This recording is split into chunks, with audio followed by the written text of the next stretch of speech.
Hi everyone, Mike Moliterno here with the Business Journal with another quick recap of Governor DeWine's daily coronavirus update. We will start with Lieutenant Governor John Husted's portion of the program.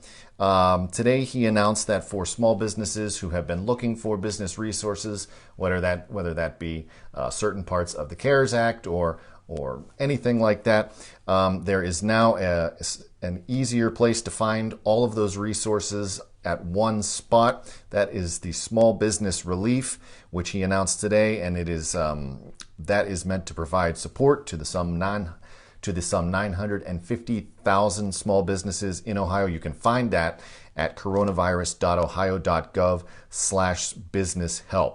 He says there's tons of information there, that it's very easy to use. It's a brand new website.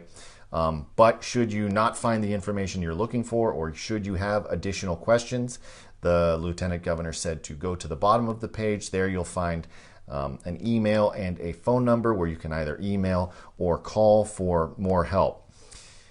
He also reiterated that now at coronavirus.ohio.gov/job search, there are more than 30,000 available positions at that website. So if you are looking for employment, he suggests that you go to that website and look at those jobs that are listed there. Moving on to Governor Mike DeWine's portion of the program. He started off by talking about the State Library of Ohio. So if you have kids and you're looking for something to do with them, or if you yourself are looking for something to do, he mentioned that you could go to their website and they have a complete listing of all of the online programs throughout the state. For those who are receiving Supplemental Nutrition Assistance Program benefits or SNAP benefits, he said that anyone who is receiving SNAP benefits who did not receive the maximum allotment in March will receive it this week.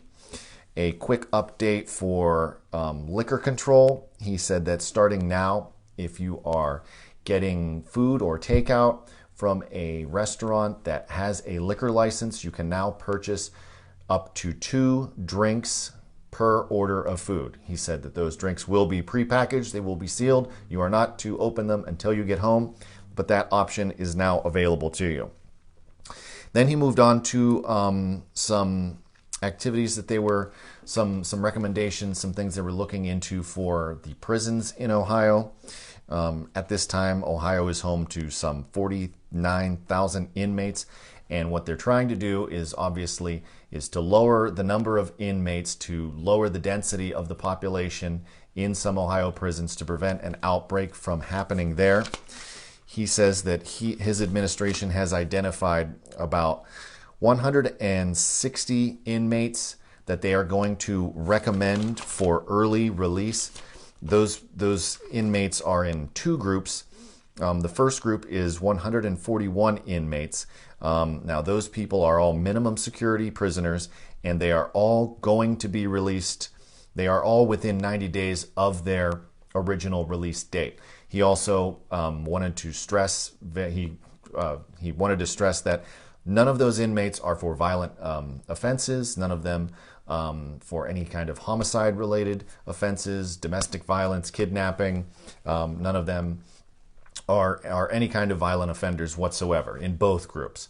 So those inmates are within 90 days of their original release date, and they are all minimum security prisoners.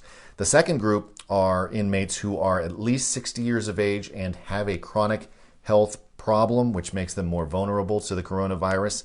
He says each of those 26 inmates have served at least half of their sentence. So again, nonviolent offenders, 26 inmates, and they are all 60 years of age or older and have a chronic health condition.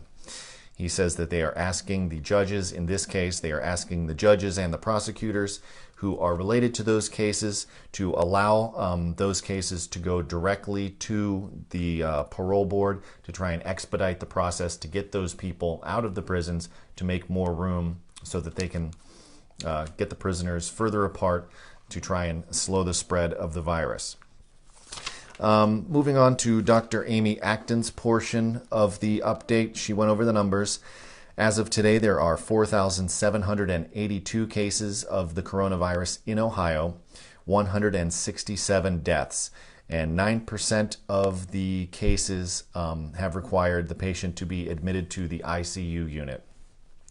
She said that so far we have tested around 50,000 people, but the testing is still very, very short. So again, these numbers are very, very incomplete because of the limited testing. She then went on to talk about modeling and some of the social distancing practices that the administration put in place last month.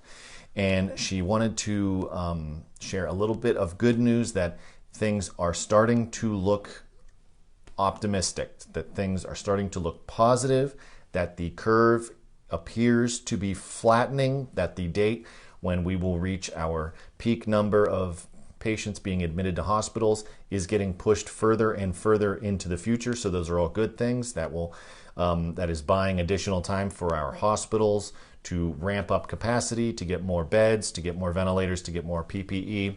So those are all good things. But she also wanted to make sure that Ohioans knew not to let up. That just because things appear to be working, that there is some room for optimism, that we cannot take our foot off the gas.